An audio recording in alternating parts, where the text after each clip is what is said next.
తోటి మనం కొడంగల్ నారాయణపేట ఎత్తిపోతల పథకాన్ని మనం తెచ్చుకున్నాం. ఇవాళ medical college, engineering college, veterinary college, nursing college, degree కాలేజీలు, జూనియర్ కాలేజీలు నారాయణపేట కొడంగల్ ఎత్తిపోతల పథకంతో పాటు కృష్ణా వికారాబాద్ రైల్వే లైను, అదే విధంగా కొడంగల్లో సిమెంట్ ఫ్యాక్టరీలు తెచ్చుకోవాలని మనం ప్రయత్నం చేస్తుంటే కొంతమంది వచ్చి ఎట్లయినా కొడంగల్లో కాంగ్రెస్ పార్టీని పడేయాలి, కాంగ్రెస్ పార్టీని ఓడించాలి అని ఇవాళ ఈ ప్రాంతంలో తిరుగుతున్నారు. నేను అడుగుతున్న కొడంగల్ నియోజకవర్గ యువకులను, ఇక్కడున్న పెద్దల్ని ఆలోచన చేయమని నేను అడుగుతున్నా. ఎందుకు కొడంగల్లో రేవంత్ రెడ్డిని కింద పడేయాలి? మెడికల్ కాలేజ్ తెచ్చినందుకు కింద పడేయాలనా? ఇంజనీరింగ్ కాలేజ్ తెచ్చుకున్నందుకు కింద పడేయాలనా? వెటర్నరీ కాలేజ్ తెచ్చుకున్నందుకు కింద పడేయాలనా? అదేవిధంగా నర్సింగ్ కాలేజీలు తెచ్చుకున్నందుకు కింద పడేయాలనా? డిగ్రీ కాలేజీలు తెచ్చుకున్నందుకు కింద పడేయాలనా? జూనియర్ కాలేజీలు తెచ్చుకున్నందుకు కింద పడేయాలనా? కరువు ప్రాంతంగా ఉన్న ఈ కొడంగల్ ప్రాంతానికి 4,000 కోట్ల రూపాయలతో నారాయణపేట కొడంగల్ ఎత్తిపోతల పథకాన్ని తెచ్చుకొని ప్రతి ఎకరాకు నీళ్లు ఇస్తున్నందుకు రేవంత్ రెడ్డిని కింద పడేయాలనా? ఈ ప్రాంతంలో ఉద్యోగ ఉపాధి అవకాశాలు లేక అపారమైన సున్నపు కన్నులు ఉంటే ఆ సున్నపు కన్నులతోని 1,000 కోట్ల రూపాయల పెట్టుబడి తెచ్చి సిమెంట్ ఫ్యాక్టరీ పెట్టడానికి అనుమతులు తెస్తున్నందుకు రేవంత్ రెడ్డిని కింద పడేయాలనా? దేనికోసం కింద పడేయాలని నేను అడుగుతున్నా. 75 ఏళ్ళు మీరు ఎవరేం చేయలే. 75 ఏళ్ళు మరి కష్టాలు ఉంటే మమ్మల్ని ఎవరు పట్టించుకోలే. ఇవాళ అర్ణమ్మ బయలుదేరింది, నేను బీజేపీ జాతీయ ఉపాధ్యక్షురాలను. మంచిదే అమ్మా, కాంగ్రెస్ ఉన్నంతసేపు మంత్రి పదవులు అనుభవిస్తుంది. కాంగ్రెస్ కార్యకర్తలు భుజాల మీద పోసి నేను ఎమ్మెల్యేని చేసి మంత్రిని చేస్తే మంత్రి పదవి అనుభవించి ఇవాళ కార్యకర్తల గుండెల మీద దాన్ని బీజేపీలోకి పోయినాం. బీజేపీలోకి పోయేమన్నా పాలమూరు రంగారెడ్డి ఎత్తిపోతల పథకానికి ఏమన్నా జాతీయ ప్రాజెక్టులు తీసుకొచ్చినావా? ఈ జిల్లాకు సాగునీరు ఎంత అవసరమో మీకు తెలుసు. నరేంద్ర మోడీ 10 ఏళ్లు ప్రధానమంత్రిగా ఉంటే పాలమూరు రంగారెడ్డి ఎత్తిపోతల పథకానికి జాతీయ ప్రాజెక్టు తేలేదు. కానీ నువ్వు భారతీయ జనతా పార్టీలో జాతీయ ఉపాధ్యక్షురాలు పదవి తెచ్చుకున్నావు. దానివల్ల నీకు లాభమైంది, నీ కుటుంబానికి లాభమైంది తప్ప మా పాలమూరు జిల్లాకి ఏమన్నా ప్రయోజనం ఉందా అని నేను అడుగుతున్నా.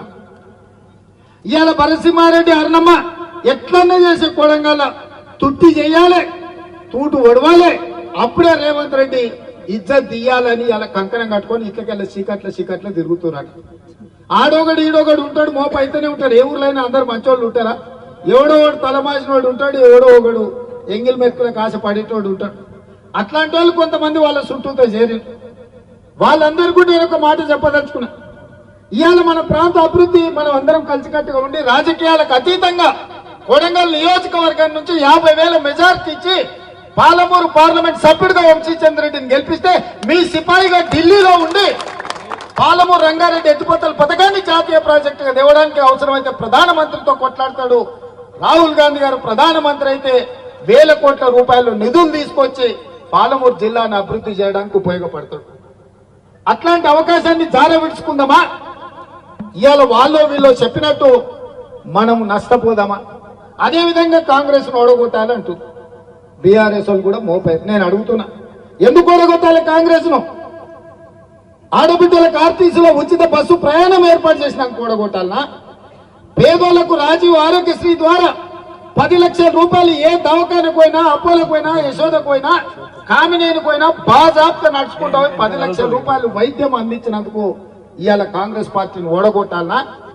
ఇవాళ ఆడబిడ్డలకు 500 రూపాయలకే ఉచితంగా సిలిండర్ ఇస్తున్నందుకు ఇవాళ కాంగ్రెస్ పార్టీని ఓడగొట్టాలనా? ప్రతి పేదవాడికి 200 యూనిట్లు ఇంటికి ఉచితంగా కరెంట్ ఇచ్చినందుకు కాంగ్రెస్ పార్టీని ఓడగొట్టాలనా? ప్రతి పేదవాడికి ఆయన రాజశేఖర రెడ్డి గారు ఉన్నప్పుడు ఊరూర ఇందిరమ్మ ఇల్లు ఇచ్చినాం, అడిగిన వాళ్ళకి ఇచ్చినాం, అడిగిన వాళ్ళకి కూడా ఇచ్చినాం. నువ్వు కట్టుకోవా, మళ్ళీ ఎప్పుడు వస్తుందో ఏమో, కాలం ఎట్లొస్తుందో. నీ పిల్లగానికి రేపు పెళ్లి అయితే కష్టం అయితే పిల్లగాని కూడా ఒకటి కట్టుకోని తండ్రి కొడుకు కూడా ఆయన 25 లక్షల ఇందిరమ్మ ఇల్లు కాంగ్రెస్ పార్టీ ఇచ్చింది. 10 ఏళ్లు కేసీఆర్ అధికారంలో ఉన్నాడు. ఈ కొడంగల్ మొత్తంలో ఏ ఊర్లోనైనా డబుల్ బెడ్రూమ్ ఇల్లు వచ్చినాయా? ఎవరికైనా వచ్చినాయా? మా జర్నలిస్టులకు ఇళ్ళ పట్టాలని వచ్చినాయా? మరి ఏ పేదోడికి డబుల్ బెడ్రూమ్ ఇల్లు అని ఆ సన్నాసులు ఇవాళ మళ్ళొచ్చి రేవంత్ రెడ్డిని ఓడగొట్టాలి, రేవంత్ రెడ్డిని వడగొట్టాలి. ఈ కుట్రలు కుతంత్రాలు ఏందని నేను అడుగుతున్నా. ఇదే కాదు, నియామకాల కోసమే ఉద్యమం జరిగి 1200 మంది పిల్లలు ఆత్మ బలిదానం చేసుకుంటే తెలంగాణ రాష్ట్రం వచ్చింది. మీ అభిమానంతో గెలిచి కాంగ్రెస్ అధికారంలోకి వచ్చి నేను ముఖ్యమంత్రి అయిన 3 నెలల 30,000 ఉద్యోగాలు, ఎల్బీ స్టేడియంలో నిరుద్యోగ యువకులకు 30,000 ఉద్యోగాలు, నియామక పత్రాలు లెక్కబెట్టి తలలు లెక్కబెట్టి 30,000 మందికి ఉద్యోగాలు ఇచ్చిన. 30,000 మంది నిరుద్యోగ యువకులకు ఉద్యోగాలు ఇచ్చినందుకు ఇవాళ నన్ను ఓడగొట్టాలనా, నన్ను వడగొట్టాలనా? బీసీ జనాభా ఎంతుందో లెక్కను తెలవక 60 ఏళ్ల నుంచి బీసీలు కొట్లాడుతుంటే ఈ తెలంగాణ రాష్ట్రంలో ఉన్న బీసీల జనాభా మొత్తం లెక్క కట్టుండ్రి. లెక్క ప్రకారం వాళ్ళకు నిధులు ఇవ్వాలి, నియామకాలు చేపట్టాలని బీసీ జనాభా లెక్కలు కట్టమని ఆదేశాలు ఇచ్చి జీవోలు ఇచ్చి నిధులు ఇచ్చినందుకు రేవంత్ రెడ్డిని ఓడగొట్టాలి, కాంగ్రెస్ పడగొట్టాలన్నా దేనికోసం పడగొట్టాలి, దేనికోసం ఓడగొట్టాలి? మీరు ఆలోచన చేయండి మిత్రులారా. ఇవాళ ఎవరికన్నా ఓటేస్తే కాంగ్రెస్ కు సుక్క నీరు వస్తుందా? కొడంగల్లో ఉండే తండాలకు రోడ్లు వస్తాయా? ఈడుండే చదువుకునే పిల్లలకు ఉద్యోగాలు వస్తాయా? ఇవాళ వాడు చెప్పిండనో వీడు చెప్పిండనో మతం పేరు మీదనో భాష పేరు మీదనో పంచాయతీలు పెట్టి కలిసిమెలిసి ఉండే కోస్గిలో ఇవాళ పంచాయతీలు పెట్టే కాడికి వచ్చారు. ఎన్నడన్నా కోస్గిలో ఎన్నడన్నా కొట్లాడుకున్నావా? శ్రీరామనవమికి వాళ్ళు వచ్చి పీర్ల పండుగకు మనం పోతుంది. ఎన్నడన్నా మన మధ్యలో పంచాయతీ ఉందా? గెట్టు తగాదా ఉందా, లేకపోతే ఆస్తి తగాదా ఉందా? కానీ ఇవాళ ఓట్ల కోసం మళ్ళీ పంచాయతీలు పెట్టాలని కొంతమంది బయలుదేరారు. ఇది మన ప్రాంతానికే మంచిది కాదు మిత్రులారా, ఆలోచన చేయండి. కొడంగల్ అంటే ప్రశాంతం. ఎన్నికలు వచ్చినప్పుడు ఎవరి పార్టీకి వాళ్ళకి చేసుకుంటాం, ఎన్నికలు అయిపోయిన తర్వాత ఎవరి పని వాళ్ళు చేసుకుంటాం. ఎవరి దగ్గరికి ఎవరు పోయి ఎవరి మీద ఎవరు కేసులు పెట్టుకోం. ఇవాళ అక్రమ కేసులు పెట్టుకునే పరిస్థితి, జుట్లు పట్టుకొని కొట్లాడుకునే పరిస్థితి ఇవాళ కొంతమంది కల్పిస్తున్నారు. అందుకే మిత్రులారా, ఈ కొడంగల్లో ఈ 5 ఏళ్లు నేను ఒక్కటే మాట చెప్పదలుచుకుని ఇక్కడ ఉన్న పెద్దలందరికీ, ఇక్కడ ఉన్న యువకులందరికీ, ఈ 5 ఏళ్లు రాజకీయాలు వద్దు. ఈ 5 ఏళ్లు యవ్వన్ గురించి ఎవ్వడు భ్రమలు కల్పిస్తే భ్రమలు పడకండి. 10 ఏళ్లు ప్రధానమంత్రి ఉన్న నరేంద్ర మోడీ మళ్ళీ 3వ రోడ్డు వేస్తే చంద్రమండలానికి రాజవుతాడా? ఏమవుతాడా? 10 ఏళ్లు ప్రధానమంత్రి ఉన్న నరేంద్ర మోడీ మనకేమన్నా ఇచ్చిందా? 5 ఏళ్ల నుంచి జాతీయ ఉపాధ్యక్షురాలు ఉన్న అరుణమ్మ ఏమన్నా తెచ్చిందా? ఇంకా కొత్తగా ఏం తెస్తారు? ఇవాళ మనకు అవకాశం వచ్చిన ఎంబడే 5,000 కోట్ల రూపాయలు తీసుకొచ్చి కోస్గిలో 1,00,000 మందితోని సభ పెట్టి రాష్ట్రంలో ఉన్న మంత్రులందరినీ కొడంగల్కు కోస్గికి రప్పించి శిలాఫలకాలేసి ఇవాళ అభివృద్ధి పనులు చేపట్టినమా లేదా ఆలోచన చేసి ఊరూరు సందు రోడ్లేసే బాధ్యత మనం తీసుకున్నాం. 3,500 ఇందిరమ్మ ఇళ్లు ఎంబడే పేదోళ్ళకి ఇచ్చడానికి ఇలా జీవో ఇచ్చినాం. 4,50,000 ఇళ్లు 22,500 కోట్ల రూపాయలు కేటాయించి రాష్ట్రమంతా పేదోళ్లకు ప్రతి ఇంటికి 5 లక్షల రూపాయలు ఇల్లు కట్టుకోనికే ఇవాళ ఇచ్చిన మాట వాస్తవం కాదా? ఒక్క కొడంగల్లో నేను 40 కోట్ల రూపాయలకు సీసీ రోడ్లు ఇచ్చినాం, డబుల్ రోడ్లు ఇచ్చినాం, ప్రతి తండాకు రోడ్లు ఇచ్చినాం. దాదాపుగా 700-800 కోట్ల రూపాయలు 100 రోజుల్లో కొడంగల్లో రోడ్ల కోసం ఇచ్చిన మాట వాస్తవం కదా? మళ్ళా 100 ఏళ్ళైనా ఇన్ని నిధులు ఎవడన్నా తెస్తాడా? ఇలా కేవలం ఓడిచ్చుర్రి ఎట్లనే వేసి రేవంత్ రెడ్డి పరపతి తగ్గియాలంటే కొడంగల్ మెజార్టీ తగ్గియాలి, లేకపోతే రేవంత్ రెడ్డిని దెబ్బతీయాలి, దొంగ దెబ్బ తీయాలని వెనకంగా గూడుపుటాన్ని చేస్తారు. ఇది రేవంత్ రెడ్డిని దెబ్బతీయడం కాదు, కొడంగల్ ప్రతిష్టను దెబ్బతీయడం, కొడంగల్ అభివృద్ధిని దెబ్బతీయడం, కొడంగల్ ఆత్మగౌరవాన్ని దెబ్బతీయడం, కొడంగల్ కు భవిష్యత్తులో జరగబోయే అభివృద్ధిని అడ్డుకోవడము. ఒకవేళ ఏదైనా తప్పిదం జరిగితే కృష్ణా వికారాబాద్ రైల్వే లైన్ రాకుండా పోతే, కొడంగల్లో వచ్చే సిమెంట్ ఫ్యాక్టరీ రాకుండా పోతే, నారాయణపేట కొడంగల్ ఎత్తిపోతల పథకం ఆగిపోతే, పాలమూరు రంగారెడ్డి ఎత్తిపోతల పథకానికి జాతీయ ప్రాజెక్టు రాకుండా పోతే ఇవన్నీ నష్టాలు జరుగుతాయి మిత్రులారా. అందుకే ఈడికొచ్చిన ప్రతి కార్యకర్తకు నేను ఎక్కడున్నా నా గుండె చప్పుడు కొడంగలే. నేను ఏ స్థాయికి ఎదిగినా చాలా మంది ఓడిపోయిన తర్వాత రేవంత్ రెడ్డి మళ్ళీ రాడు, పట్నం వంక చూసుకుంటాడు, ఎల్బీ నగర్ పోటీ చేస్తాడని మా మిత్రులు, మా మీడియా మిత్రులు, సార్ ఎల్బీ నగర్ పోతాడు, సార్ షాద్ నగర్ పోతాడన్న పోయినానే మళ్ళీ మీ దగ్గరికే వచ్చినాయి కదా, అవునా కదా? మళ్ళీ వెనక్కి వచ్చినా మీ దగ్గరికే వచ్చినా మీరే మళ్ళీ భుజాల మీద మోసిండు, మీరే గెలిపించారు.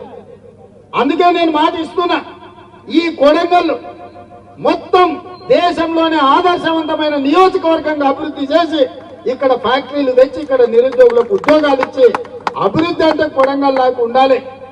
కార్యకర్తలు అంటే కొడంగల్ కార్యకర్తలను చూసి దేశమంతా నేర్చుకోవాలనే విధంగా ఇవాళ ప్రయత్నం చేస్తున్నాం. నేను మిమ్మల్ని అందరినీ వీళ్ళందరూ రూమ్ లో ఉమ్మరిస్తుంది చెమట పెడుతుందని అనుకుంటున్నారు. నేను అనుకున్న చాలా రోజులకు మా వాళ్ళని మా కుటుంబ సభ్యులు అందరినీ గంటల కొద్ది కూర్చొని అందరితో కలిసి మాట్లాడినా ఇన్ని రోజులు నాకు సరిగ్గా నిద్ర పట్టలే. ఇవాళ రాత్రికి కంటి నిండా నాకు నిద్ర పట్టలేదు. ఎందుకంటే నా కోసం కష్టపడ్డ వాళ్ళందరినీ నేను కలుసుకున్నాన సంతోషం నాకుంది. అందుకే ఎన్ని గంటలైనా ఎంతసేపు అయినా ఎవరు ఏది చెప్పినా నాతోని కొట్లాడే స్వతంత్రం మీకుంది, నాతోని పట్టుబడి పని చేయించుకునే అధికారం మీకుంది. ఎందుకంటే మీరందరూ వస్తేనే నేను నాయకుడైనా మీ కష్టంతోనే నేను ఈరోజు ఈ స్థాయిలో ఉన్నా. ఇవాళ రాష్ట్రానికే కొడంగల్ నాయకత్వం వహిస్తుంది మిత్రులారా. ఇవాళ ఏదున్నా నేను ఈడ కూర్చుంటే ఎవరు బీఫామ్ తీసుకోవాలన్నా కొడంగల్కు రావాల్సింది కదా. ఎందుకంటే నేను చెప్పిన 119 నియోజకవర్గాల వాళ్ళు కొడంగల్లో కొండరెడ్డిపల్లిలో కూర్చుంటే కూడా వచ్చి బీఫామ్లు తీసుకుపోతారు. ఇది మన ఆత్మగౌరవం. ఇవాళ కూడా చెప్తున్నా 17 పార్లమెంటు ఎంపీలు మనం కొడంగల్ ఇంట్లో కూర్చుంటే ఇక్కడికి వచ్చి బీఫామ్ తీసుకొని పోవాలి. ఇంత గౌరవం మనకి ఇచ్చినట్టే కదా సోనియమ్మ. ఇవాళ మన గౌరవాన్ని తగ్గించడానికి కుట్రలు జరుగుతున్నాయి, మనల్ని దెబ్బతీయడానికి పన్నాగాలు పన్నుతున్నారు. వీటన్నిటిని దృష్టిలో పెట్టుకోండి. ఎవరేమి దేరు ఇన్నేళ్లు చూసిండ్రు. అర్ణమ్మ మంత్రి ఉన్నప్పుడు చూసిండ్రు, టిఆర్ఎస్ అధికారంలో ఉన్నప్పుడు చూసిండ్రు, నరేంద్ర మోడీని ప్రధానమంత్రిగా చూసిరు. 10 ఏళ్లలో 10 పైసలు కూడా మనకి ఇవ్వలేదు. మనం సచ్చినమా బతికినమా అని మనల్ని ఎవరు అడగలే. 100 రోజుల్లో సోనియమ్మ ఇందిరమ్మ రాజ్యం వస్తే సోనియమ్మ నాయకత్వంలో కొడంగల్కు 5,000 కోట్ల రూపాయల అభివృద్ధికి వచ్చినాయి. ఇవాళ అన్ని కాలేజీలు వచ్చినాయి, అన్ని ఫ్యాక్టరీలు వస్తున్నాయి, అన్ని కొడంగల్కు శుభ సూచకం. ఇవాళ మీటింగ్ వచ్చిన వాళ్ళు రానోళ్ళకి అందరికీ నేను విజ్ఞప్తి చేస్తున్నా, ఈ ఎన్నికల్లో కొడంగల్ అసెంబ్లీ నుంచి పార్లమెంట్ కు 50,000 మెజారిటీ ఇచ్చి ఎవరి కుట్రలు కుతంత్రాలు కొడంగల్ ప్రజలు సహించరు, తిప్పి కొడతారని ఇవాళ మనందరం కూడా ప్రతినబూనాల్సిన అవసరం ఉన్నది. మీరందరూ 50,000 మెజారిటీ తెప్పించడానికి సిద్ధంగా ఉన్నారు కదా? ఉన్నారా? మా మీడియా సోదరులు కూడా చెప్పాలి. ఎందుకంటే ఇది మన ప్రాంతం, మీరు కూడా ఇక్కడ బిడ్డలు. ఈడ జరిగే ప్రతి అభివృద్ధి మీకు కూడా వస్తుంది. మీ తల్లిదండ్రులు కష్టపడి ఈ ప్రాంతంలో కష్టాలు చూసిండ్రు. ఇవాళ మన కష్టాలు తీరే సమయం వచ్చింది. మీ అందరి సహకారం ఉండాల్సిందిగా కోరుకుంటూ అందరి సమస్యలు పరిష్కరించే బాధ్యత నాది. రాష్ట్రానికి నాయకత్వం వహించమని సోనియమ్మ మల్లికార్జున్ ఖర్గే గారు నాకు ఆదేశాలు ఇచ్చిండ్రు. ఎక్కడున్నా కూడా నా గుండె చప్పుడు కొడంగల్ అని చెప్పి మళ్ళొక్కసారి మీ అందరు తెలియజేస్తూ మీ అందరి దగ్గర సెలవు తీసుకున్నా. జై కాంగ్రెస్, జై కాంగ్రెస్, జై కాంగ్రెస్.